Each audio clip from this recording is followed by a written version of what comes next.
Good afternoon to the brave souls who decided to make it out to our office today. My name is Tremaine Phillips, and I am a commissioner at the Michigan Public Service Commission, and I call this meeting of the commission to order on November 18th, 2022 at 1 p.m. Madam Secretary, can you please call the roll? Chair Scripps.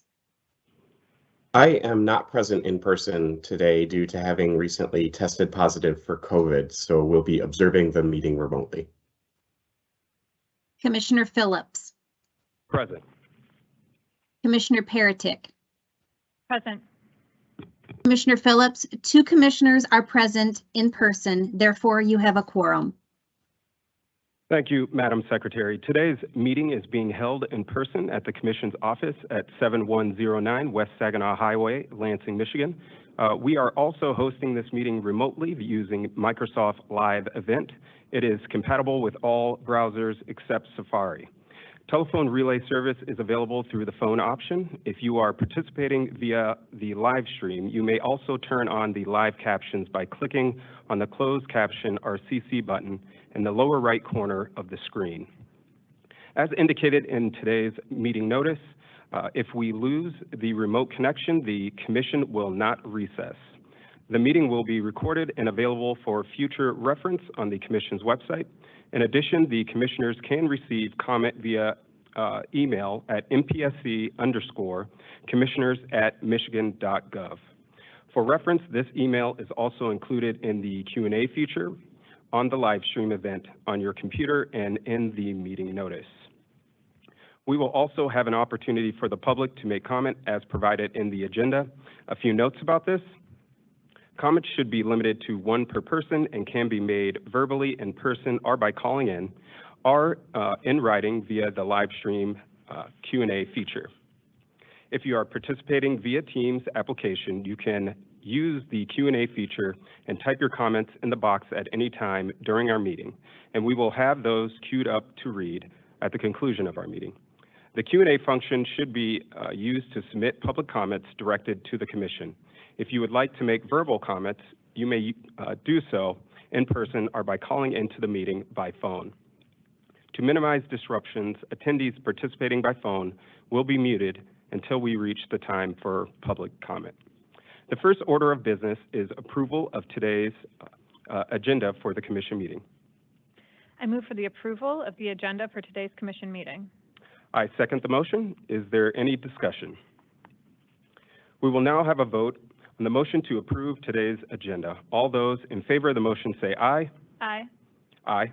Any opposed? The motion carries by a unanimous vote of the 2 commissioners present at the meeting, and the agenda is approved. The next item of business on the agenda is the approval of the minutes from the October 27th, 2022 commission meeting. I move for the approval of the minutes from the October 27th, 2022 commission meeting. I second the motion. Is there any discussion? We will now have a vote on the motion to approve the minutes from the October 27th, 2022 commission meeting. All those in favor of the motion, please say aye. Aye. Aye. Any opposed? The motion carries by a unanimous vote of the 2 commissioners present at the meeting. The commission meeting minutes of October 27th, 2022 are approved. The next item of business on the agenda is the approval of orders and minute actions on the consent agenda. Today, the commission is assisted by Staff Attorney Kelly Barbadage. I recognize Ms. Barbadage. Good afternoon. Today's consent agenda consists of 6 communications matters and 1 electric matter. The proposed orders and minute actions for these matters have been thoroughly vetted by the Commission's technical and legal staff and are ready for your approval. I move for the approval of the orders and minute actions on the consent agenda. I second the motion. Is there any discussion? We will now have a vote on the motion to approve the orders and minute actions on the consent agenda. All those in favor of the motion say aye.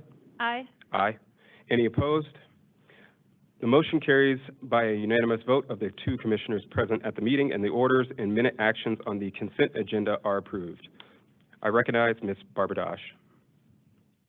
Item 4A1 is case number U16183, which involves a proceeding commenced on the Commission's own motion to implement the provisions of Public Act 182 of 2009. Staff member Paul Nagan will describe this order. Good afternoon, Commissioners. My name is Paul Nagin, and I am the manager of the Access Restructuring Fund Administration section within the Telecommunications Division. The order before you is case number U-16183, which is a matter on the Commission's own motion regarding the intrastate switch toll access rate restructuring mechanism. This proceeding was commenced on January 11th, 2010 to implement the provisions of Public Act 182 of 2009. Act 182 amended Section 310 of the Michigan Telecommunications Act in order to reform intrastate switched access in Michigan. As a component of that reform, the intrastate switch toll access rate restructuring mechanism, also commonly referred to as the ARM, was created as a fund administered by the Commission. This fund provided monthly disbursements to eligible telecommunications providers to replace some of the revenue that was lost due to the reductions in intrastate switched access rates that were mandated by Act 182. The ARM was funded by a mandatory monthly contribution from all providers of intrastate retail telecommunications service and commercial mobile voice services operating in Michigan. Under Act 182, each eligible provider was entitled to receive monthly disbursements from the ARM for no more than 12 years, after which the ARM ceased to exist. Consistent with the requirements of Act 182, the ARM began operation on September 13, 2010, with the initial contributions from providers due on or before that date, and subsequent contributions being due on the 13th of each following month. Initial disbursements to eligible providers took place the week of October 25th, 2010, with subsequent disbursements being in the final week of each month.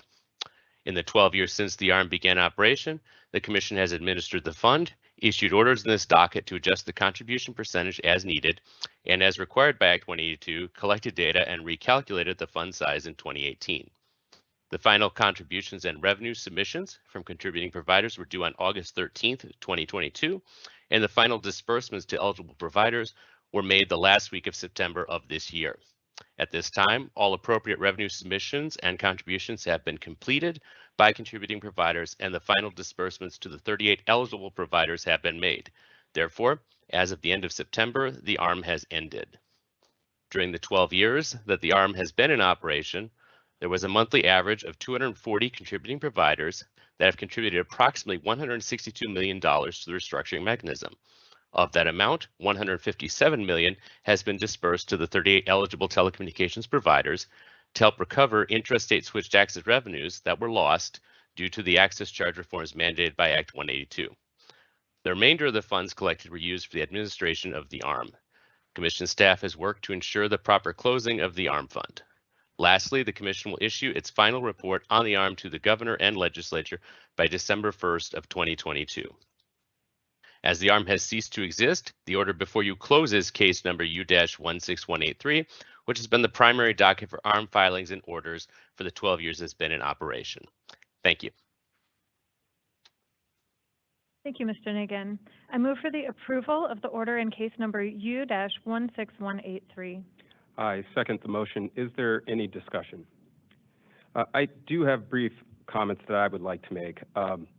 I would just like to thank this afternoon the staff of the Telecommunications Division who worked on the collection and distribution of the Access Restructuring Mechanism funds throughout the past 12 years, specifically Paul Nagin, and thank you again for your presentation, Ashley Warner and Amber McGrath, who as a CPA played a particularly central role in coordinating with the State Department of Treasury to ensure timely and accurate collection and dissemination of these funds.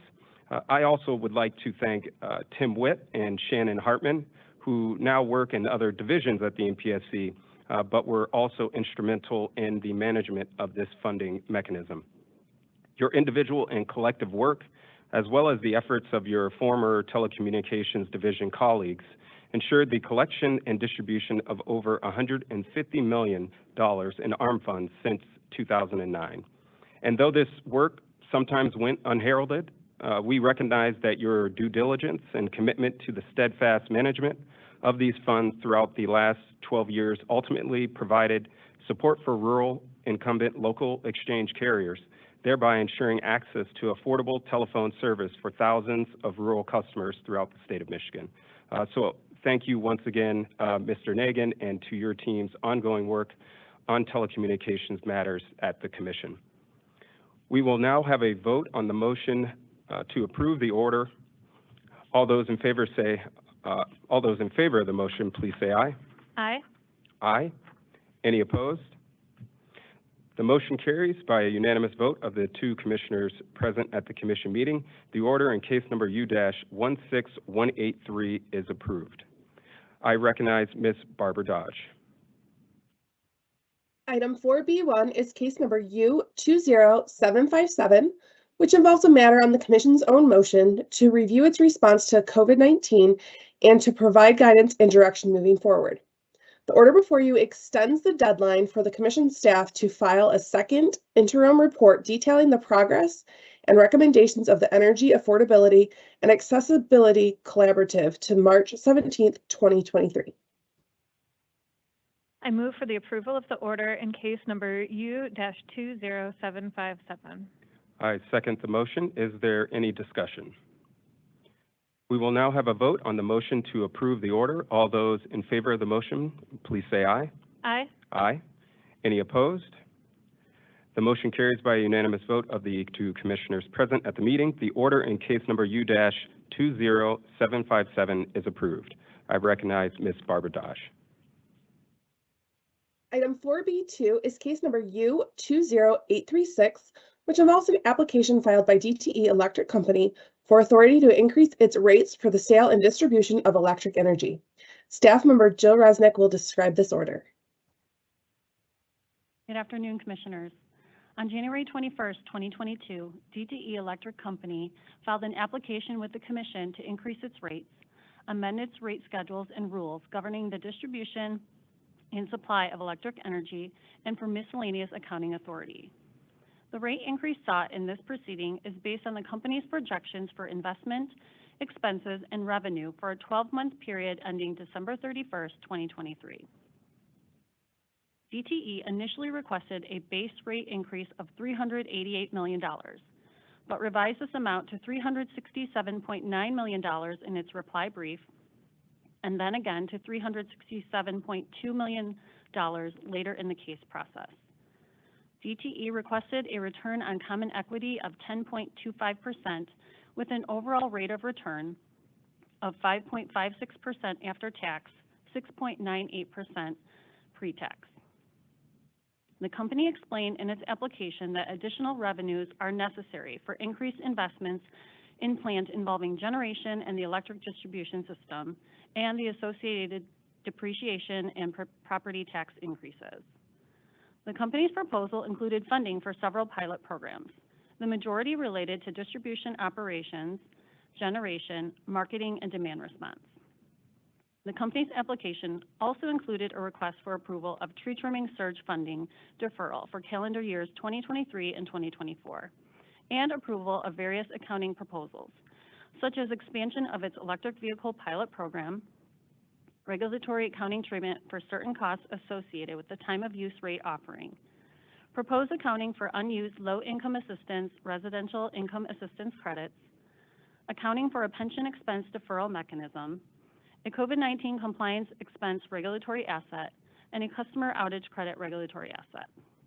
Intervention was granted to 21 parties, some consisting of multiple advocacy groups as well as MPSC staff. The Commission's order provides, DTE Electric shall prepare and submit with its next rate case a full-scale, well-developed, permanent charging forward electric vehicle program that includes a benefit cost analysis. Relating to the many pilots filed in the case, the Commission strongly encourages DTE Electric to consider submitting its pilot project proposals outside of the general rate case process, where feasible and appropriate, and with it for the company to include a request for deferred counting treatment. Taking pilots outside of the rate case will allow more opportunities for stakeholder input outside of a contested case process and will allow the utility to propose pilots for approval when details have been fleshed out.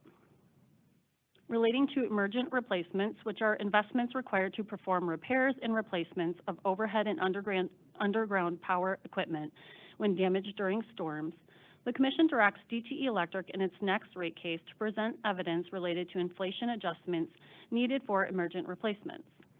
The Commission also directs DTE Electric to work with Commission staff on a format for the disclosures that the Commission staff wants to see regarding emergent replacements and strategic capital, while considering DTE Electric Company's record-keeping limitations. The company shall report the agreed-upon information in its next rate case filing and further report on the Commission staff's requests it is not able to address.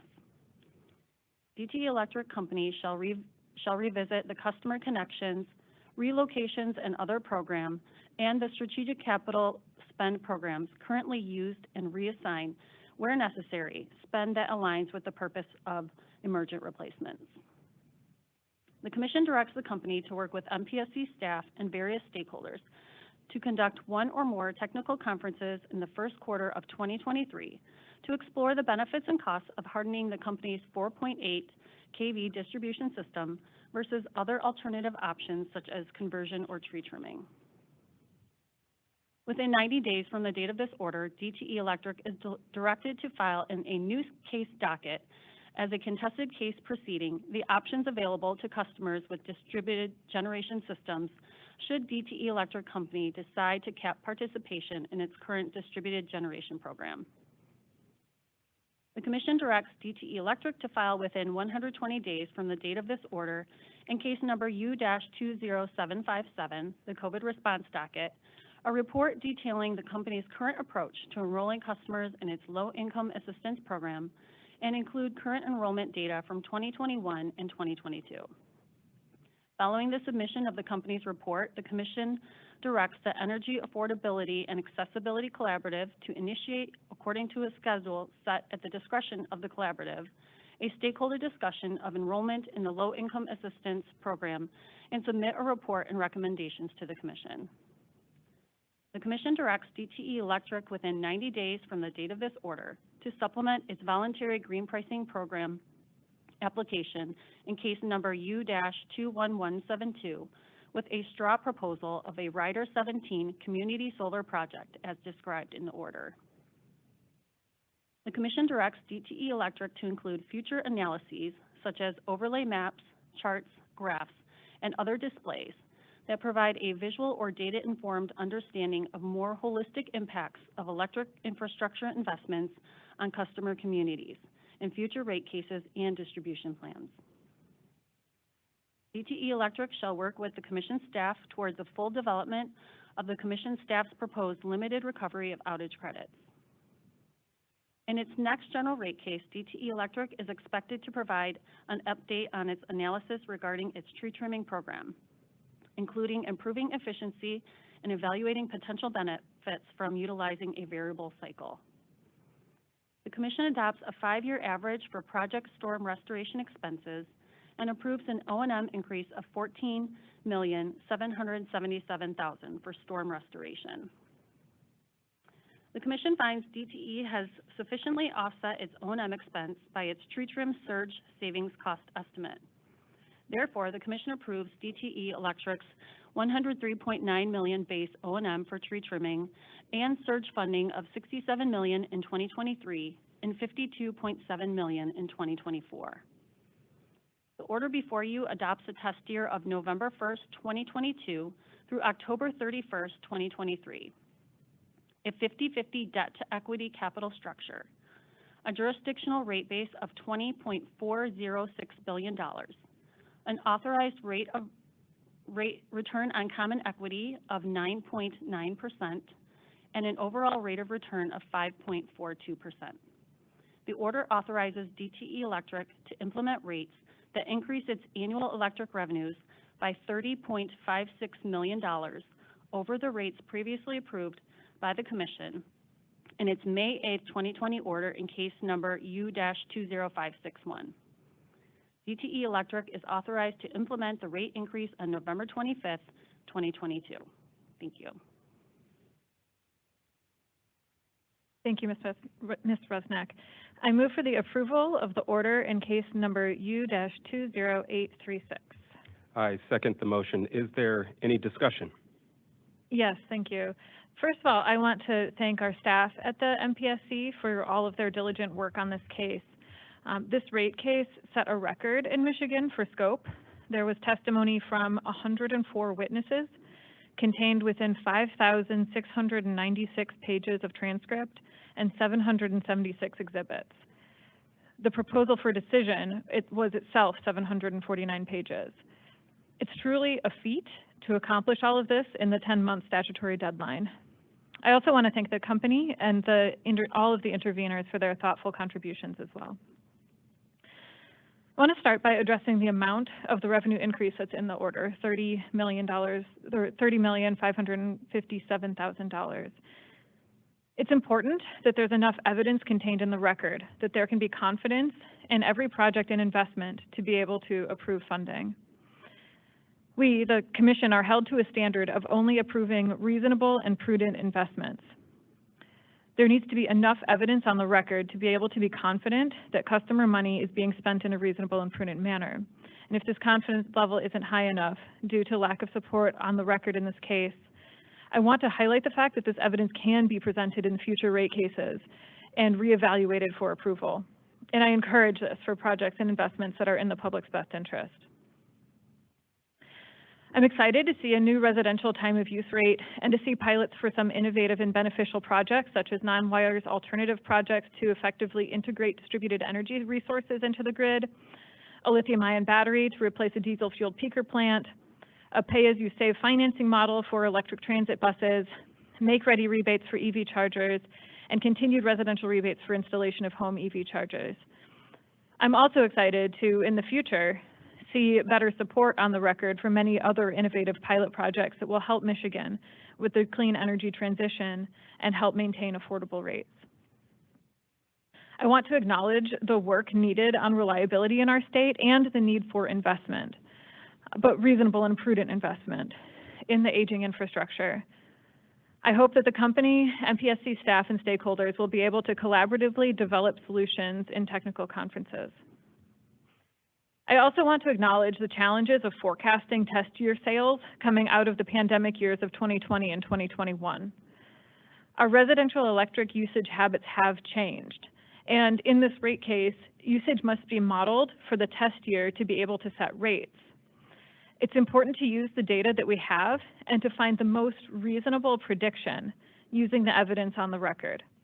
And the record shows that usage has remained higher than in 2019 and is unlikely to drop precipitously. Finally, I want to acknowledge just how much hard work, thought, and true care my fellow commissioners have put into the decisions on this order, even if they're on the screen and can't officially vote on it today. Both of their passion for public service and for making the best decisions for the people of Michigan is abundantly evident. Thank you, Commissioner. The three of us cannot extend enough our thanks and gratitude for the hard work of the MPSC team and all the interveners in this proceeding. As Commissioner Peretick stated, this case is unprecedented in its volume and scope, and for our staff, our attorneys, our advisors, it has been all hands on deck for many weeks to now tee up this final order for a vote this afternoon. So once again, our sincere thanks to all those involved. I want to specifically call to attention the elements concerning the company's distribution system.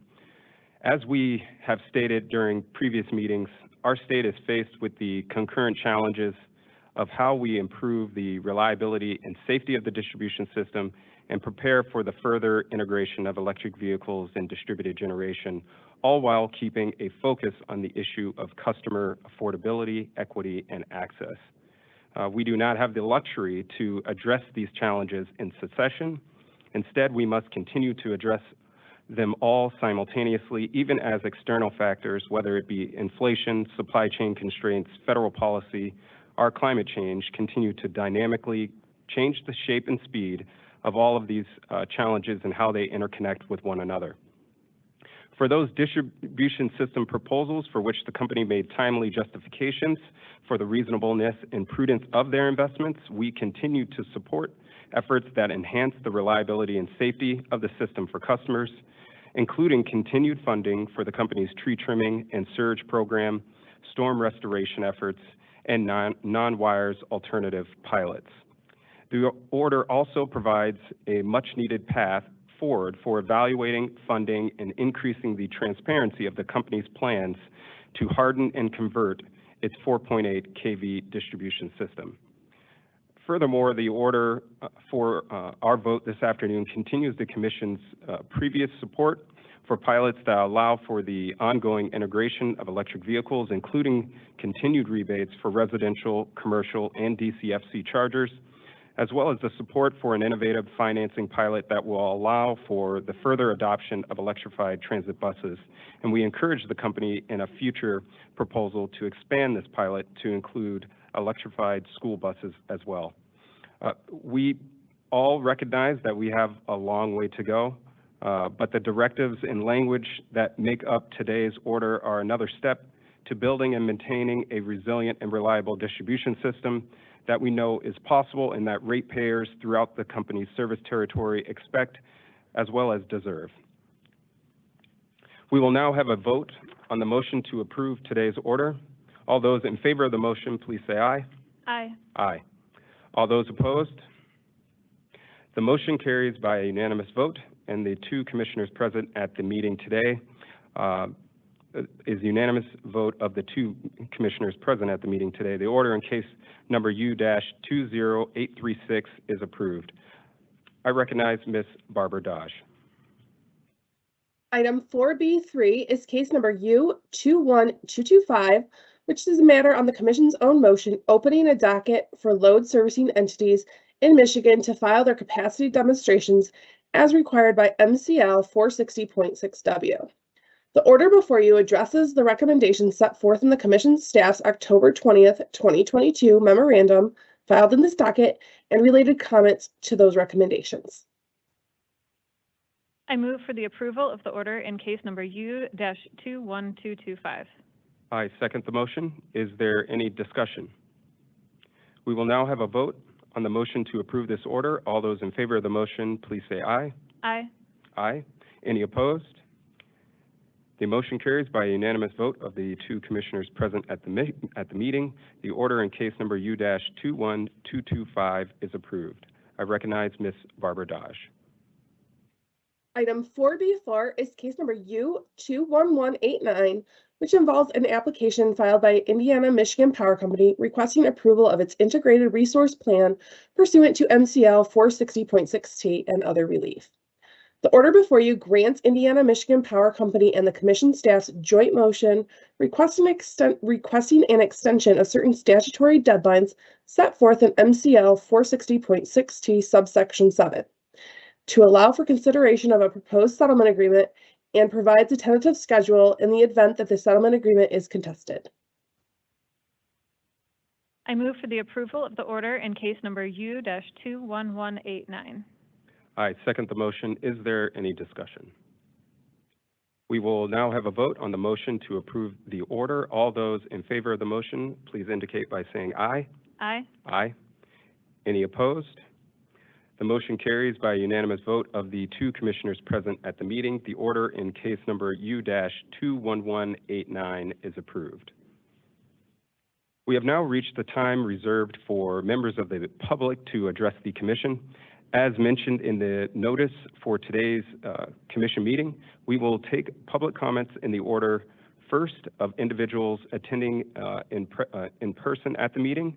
Next, written comments from individuals using Microsoft Teams live stream Q&A.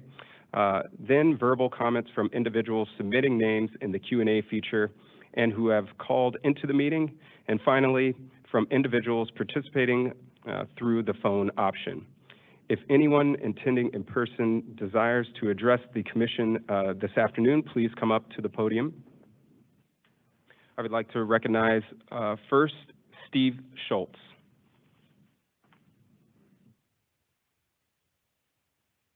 Good afternoon, Mr. Schultz.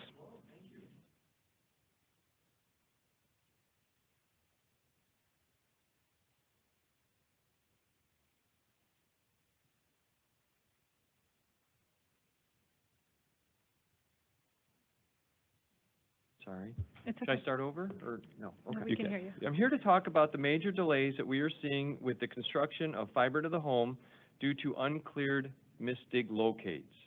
The situation is that many of the utilities, for us, it's Consumers Energy, Frontier, and AT&T, have outsourced their MISTIG locates to a company called USIC.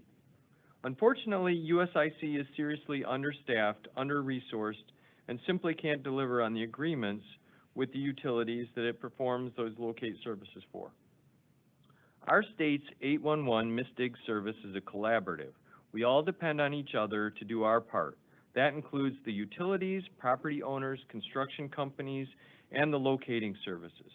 The part that we all play is critically important to the safety of the construction workers, the underground utilities, and the public in general. The utilities using USIC's position is that they've relieved themselves of the responsibilities of locating by outsourcing that function.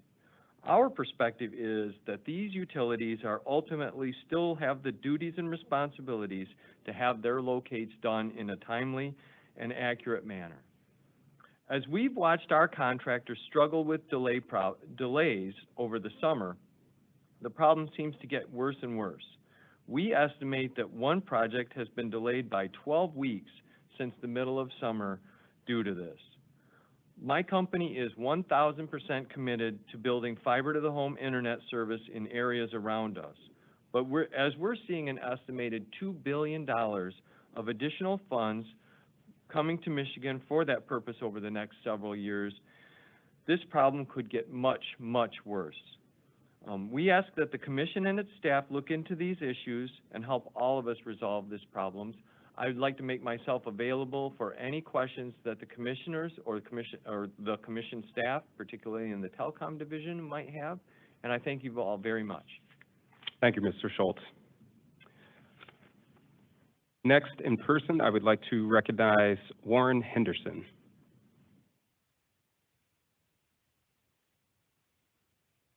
Good afternoon. My name is Warren Henderson. I'm the president of Turnkey Network Solutions. We are a telecommunications contractor performing engineering, maintenance, and construction work throughout the state of Michigan. Here in a similar vein as Mr. Schultz to talk about the issues with locates and specifically facility owners of DTE, Consumers, AT&T, and Comcast that are failing to meet the requirements of the MISTIG statute. Steve referenced a 12-week delay. Well, we have experienced tickets that are 3 months, failure to locate in 3-month period. We have a project, a large-scale fiber to the home project that has been pushed from this year over into 2023, which was slated to be done this year because of an inability to get the locates performed in a timely manner. As you can imagine, this has significant financial implications for everybody, whether it's the contractor, the end user, the homeowner, the business owner, the facilities provider. Financially, it's a huge burden on a lot of different people, but more importantly, it's a safety concern. We have numerous examples of mislocates from gas and power hits. Fortunately, no injuries and no catastrophic situations, but it's really a question of when that's going to happen, not if, from our perspective. Because if we continue in this vein, the ability for USIC to accurately locate and timely locate is just falling further and further behind. So I'm here to appeal and also present myself as a person who would be happy to participate in a solution to this issue, as how we can get our hands around this and make sure that going forward we can correct this issue. The winter is a great time to try to start to focus on this now, because we need to be in a place next spring with a solution to get going on all the work that is out there. Thank you. Thank you, Mr. Henderson. Is there anyone else in person who would like to address the commission this afternoon? Now we will turn to public comments made through the remote options. Again, if you would like to make a comment and have access to your team's live stream Q&A feature on your computer, please enter your name and your comment, which will be read aloud to the commissioners. This feature is available on the right-hand side of the control bar next to the mute button. As a reminder, the Q&A feature is intended for public comments directed to the commission and not to engage with other participants or respond to their comments. After taking any comments through this feature, we will open up the phone lines for those who have called in verbally to make verbal comments to the commission. If you want to be queued up for verbal comments, please submit your name in the live stream Q&A feature and indicate that you wish to make a verbal comment. But please do not include your written comment, as this will avoid duplication. I will call upon the names in the order received. After hearing from individuals listed in the Q&A feature, we will ask if there are any comments from individuals who are on the phone line but not utilizing the online Q&A feature. Please note that you can only make verbal comments by calling into this meeting. When it is your turn to speak, please press *6 on your phone to unmute. As a reminder, the public comment period is for commissioners to listen to comments and concerns and not to answer specific questions. When providing comment, please indicate your name and where you live if you are willing to share, so that we have that information for our records. Please limit comments to one per person and keep them brief, no longer than 3 minutes, so that we have a chance to hear from all commenters this afternoon. So I would like to see if Ms. Kathy Cole is on the line, and if there are any individuals who have queued themselves up in the Q&A feature to verbalize their comments this afternoon. Hi, Commissioner Phillips. There are no requests to provide a comment today in the Q&A feature. And there are no comments that have been submitted in the Q&A feature as well? That's correct. No comments today. All right, thank you. This is very true. I do believe that we have a very important commenter who may have not submitted his name in the Q&A feature, but would potentially like to give comment this afternoon. Yes, thanks, Commissioner Phillips. This is Dan Scripps. And I did want to offer a few comments, particularly relating to the DTE electric rate case in U20836 that was decided earlier. First, while I was not able to formally vote on this matter, I did want to say on the record as part of my comments that I support the order that was approved and would have voted for it. I appreciate the thoughtfulness and thoroughness of both of you during our deliberations in this case, and I'm sorry that I'm not able to be with you today. In terms of the substance of the order, I wanted to highlight a couple of things. First, the biggest issue in this case in terms of dollars ultimately involves sales forecasts, the amount of electricity that DTE Electric expected to sell over the time period involved in this case. After seeing electric sales surge during the pandemic, particularly among residential customers, and as noted by Commissioner Paratek, the record shows that sales actually increased again in 2021. And so ultimately we were unable to find the company's projection that we would see a steep decline in sales for 2022 to be reasonable. While there are a large number of other issues in this case, the other major driver on the ultimate revenue deficiency involved the level of certainty necessary for projected costs to be included in customer rates, something that Commissioner Paratek also covered. In many cases, even including worthwhile and meritorious programs, we were unable to find it reasonable and prudent to include in rates on a forward-going basis, where the evidence suggested that key details of the proposals, including the amounts to be spent, how the funds would be spent, and the level of internal approvals obtained, were still somewhat preliminary. That doesn't mean that we don't find value in the company's proposals, only that they are not sufficiently well developed to be included in rates at this time. However, as we note throughout the order, should DTE go forward in expending funds on these programs, there is nothing stopping them from seeking recovery of and on these amounts upon a showing that the amounts and purposes involved were in fact reasonable and prudent. There is also significant discussion throughout the order relating to DTE's efforts to address some of the reliability challenges on its distribution system. To be clear, the Commission supports efforts to improve reliability, and I'd highlight elements in the order on one or more technical conferences to be held in early 2023 to gain additional insight into the company's plans relating to grid hardening efforts, the ultimate conversion of its 4.8 kilovolt system, and other issues. In addition, we also repeated our expectations on what would be included in future distribution plans, including that DTE should include in its next distribution plan a detailed description of its plans relating to grid hardening and conversion, reflecting both learnings from these technical conferences and consistent with the Commission's distribution plan orders. There's also support for increased spending on strategic capital focused on improving safety and reliability. But again, we want to see additional evidentiary support to demonstrate both that DTE can actually spend the amounts it proposed and that these funds won't be shifted to other priorities. And to that end, the Commission is willing to consider an investment tracking mechanism proposal to ensure that the spending included in rates for strategic capital improvements, including the ultimate conversion of DTE Electric's 4.8 kilovolt system, is spent for these purposes, and to provide greater long-term certainty on recovery of reasonable and prudent costs related to these strategic distribution grid investments. The last thing that I want to highlight is in regards to residential batteries. This is an issue that has come up both in this case and in the last case, the last electric rate case from Consumers Energy. And in both cases, we weren't ultimately able to approve the proposed pilot on residential batteries. I will say, though, that this is something that we want to be able to approve. And so the order includes a technical conference on this issue to hopefully identify a path forward. In my mind, this is similar to the process used by the Commission several years ago in regards to electric vehicle charging infrastructure, where after pilot proposals had been heavily litigated and ultimately withdrawn in some cases, there were 2 technical conferences held that ultimately developed some level of consensus among the intervening parties, an agreement on how best to do this going forward. And Commissioner Phillips, as you've noted, this has led to significant investment and I think real innovation in how the Commission approaches approval of electric vehicle charging programs. And finally, I agree with the thanks offered by both Commissioner Phillips and Commissioner Paratek to the staff, attorneys, advisors, and interveners in this case. The only thing that I'd add is our thanks to Judge Sharon Feldman, the administrative law judge on this case. As Commissioner Paratek noted, this was a record proposal for decision at 700+ pages. And as always with Judge Feldman's proposals, it was well researched, well supported, well argued, and well written. The 10-month statutory deadline for rate case orders imposes a significant and indeed increasing burden on participants in rate cases, not least of which on the ALJs presiding over these cases.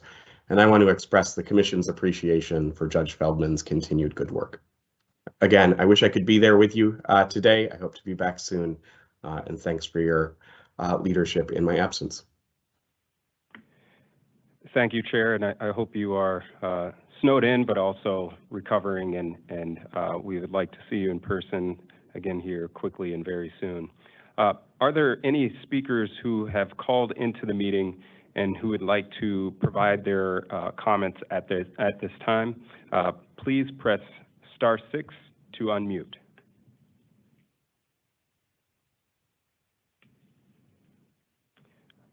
We will try once more, just in case there is anyone there. Are there any speakers who have called in this afternoon who would like to make public comment? Please press *6 to unmute.